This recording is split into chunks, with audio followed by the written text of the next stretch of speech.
Oh, there's communities. There's over 350 plus Indigenous communities within Australia, and there used to be over 500 languages. I don't know now. There's probably dwindled down because they've pretty much removed and were told they weren't allowed to speak their languages when stolen generation happened. And so there's probably about 30 really spoken at the moment. Up where I was in just Kakadu, there was 11 communities, all spread out.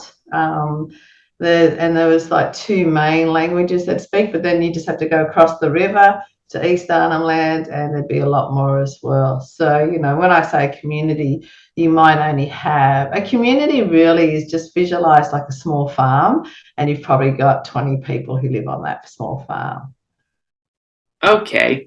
Have you ever heard of actors that were Indigenous, like Trevor Jameson and Gary Colpillo? No, but what about there's Aaron Pedersen? Do you know him? He was in the same movie that Andy was in when they did the High Ground. He I played a game think of I know who underwater you're hockey talking with about. us. He was great.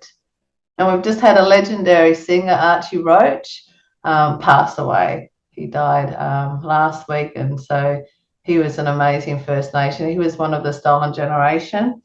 And I don't know if any of your viewers know much about the stolen generation, but then he wrote a lot of songs about his experience with all of that.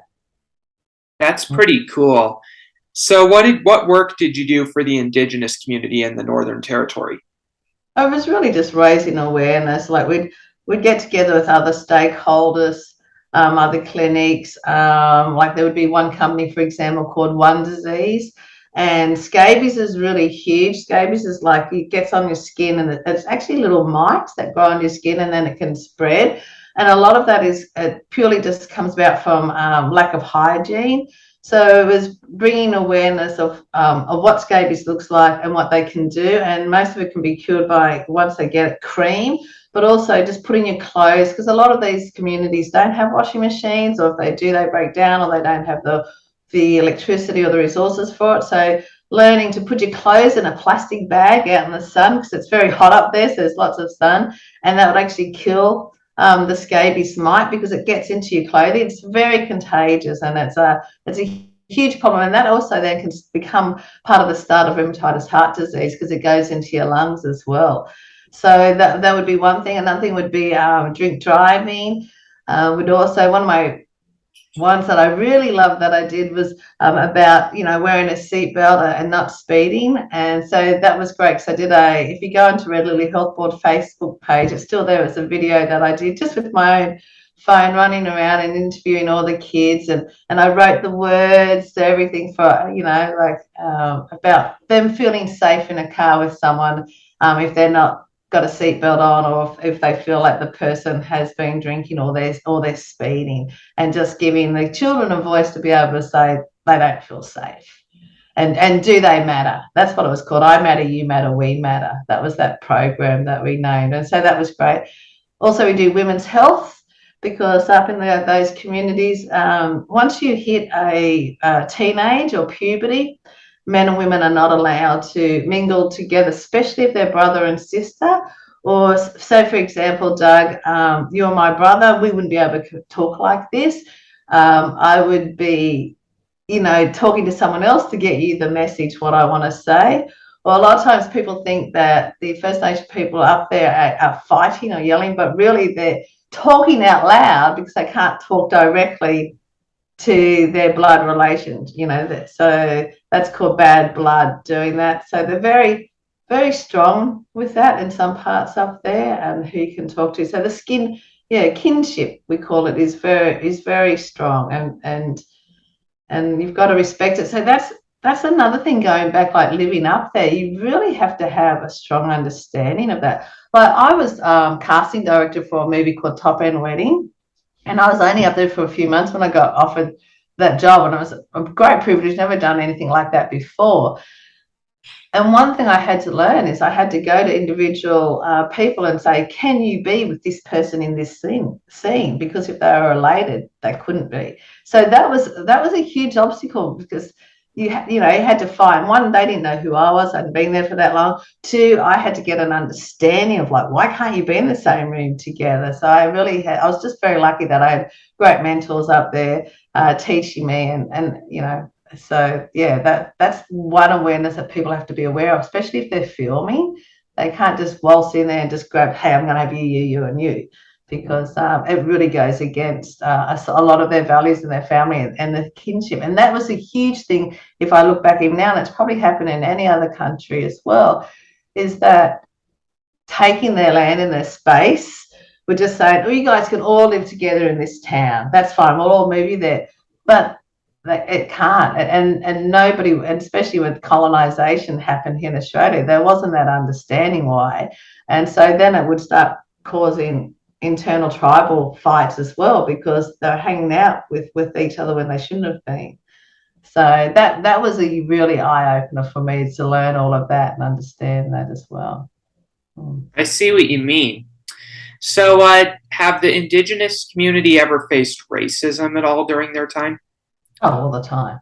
Constant. It'd be all the time. I mean, just someone like me walking in and being judgmental on how they live, whether it's set out loud or not, but of course. And where I was quite a popular tourist destination, because we're in Kakadu National Park, so it's a World Heritage National Park, so you get a lot of grey nomads and non-grey nomads traveling, and if they didn't understand the way of the people, I'm sure they went away with not necessarily a good experience.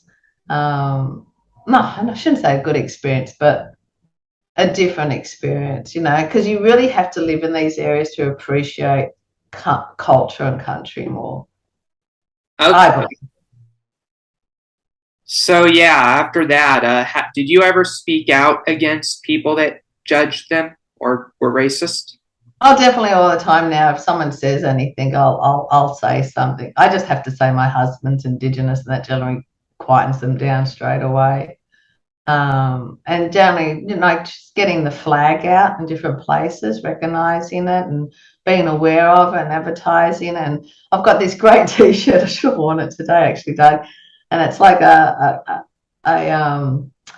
black coffee, and it's got milk pouring into it, and it just says still black underneath. So no matter how much white you put in someone, they're still black. So that's that whole genetics and recognizing yourself as First Nation people.